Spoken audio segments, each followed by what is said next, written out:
Hello and welcome back to Scouching's 2019 NHL Draft Recap Series. Today we're looking at the Minnesota Wild, and I'm pretty sure the Minnesota Wild had a really nice weekend at the draft this year. Leading the way at 12th overall, they took Matt Boldy, and I think this is decent value.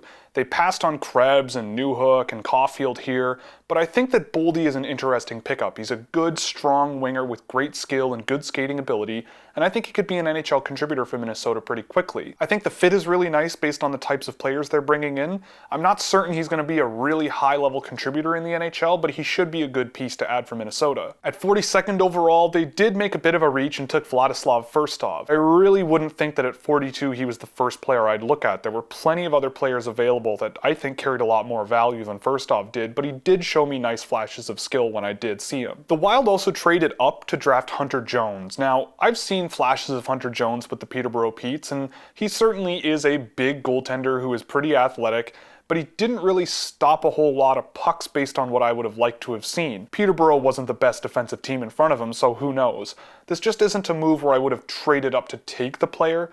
But I mean, if you like the goalie, you like the goalie, and it's pretty harmless in the range they took him. I just feel like there were better players on the board when they did take him. But at 75th, the Minnesota Wild got really good value and picked up Adam Beckman. I think Adam Beckman was a bit overrated by some people, but I do see flashes of a really nice, versatile offensive player. He's a good, skilled center who's pretty dangerous around the net and has pretty good vision in the offensive zone. He's just a nice all-around profile, and I think he could be a decent contributor in the NHL one day if he can get stronger on his feet. At 149, they took Matvei Guskov, who I was never super impressed with on a consistent basis with London, but at his best he was a good hockey player on that team. I probably would have looked a little bit more at Nathan Dunkley, who I think earned himself a draft pick again this year and went undrafted, but at the end of the day there were flashes of Guskov that were really nice. This just probably wasn't the best pick in this range, but Guskov is certainly no slouch. At 166th overall, Minnesota simply just took the biggest swing left on the board here with Marshall Warren.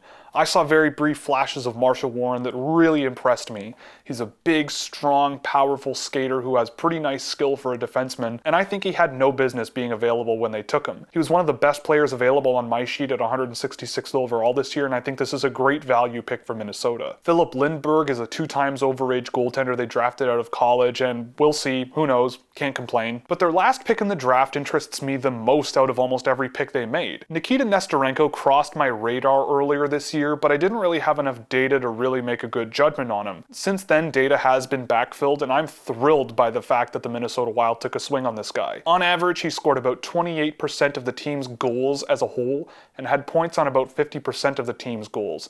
Now, this is prep school in the US, so it might be a little bit overrated, but that profile is very promising, and I'm very interested to see where this pick goes in the future. He's headed to the BCHL, but he's certainly an interesting case study for next season to keep an eye on for Minnesota.